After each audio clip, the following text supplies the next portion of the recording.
Welcome to Red, White, and Real. We are currently reading the U.S. Constitution as originally written. No commentary, no spin, just historical documents read as written. Follow along. Article 2, Section 1. Continued. No person except a natural-born citizen or a citizen of the United States at the time of the adoption of this Constitution shall be eligible to the office of President. Neither shall any person be eligible to that office who shall not have attained to the age of 35 years and been 14 years a resident within the United States. In case of the removal of the President from office, or of his death, resignation, or inability to discharge the powers and duties of the said office, the same shall devolve on the Vice President, and the Congress may by law provide for the case of removal, death, resignation, or inability, both of the President and Vice President, declaring what officer shall then act as President, and such officer shall act accordingly, until the disability be removed or a President shall be elected.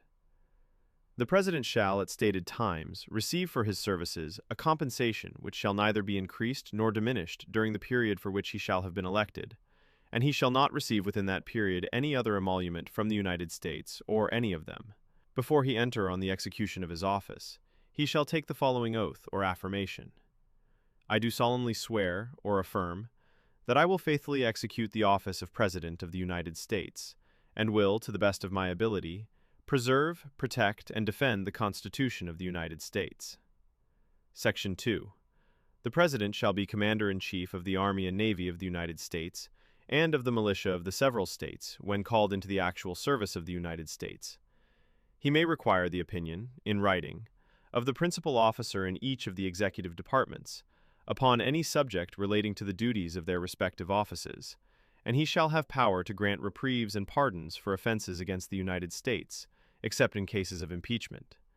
He shall have power, by and with the advice and consent of the Senate, to make treaties, provided 2/3 of the senators present concur, and he shall nominate, and by and with the advice and consent of the Senate, shall appoint ambassadors, other public ministers and consuls, judges of the Supreme Court, and all other officers of the United States, whose appointments are not herein otherwise provided for, and which shall be established by law.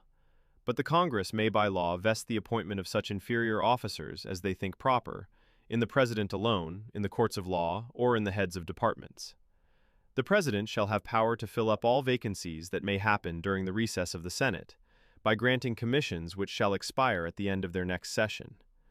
If you're listening, let us know in the comments. Like, share, and follow along for the next part. Red, White, and Real will continue bringing you historical documents as originally written. No spin, no commentary.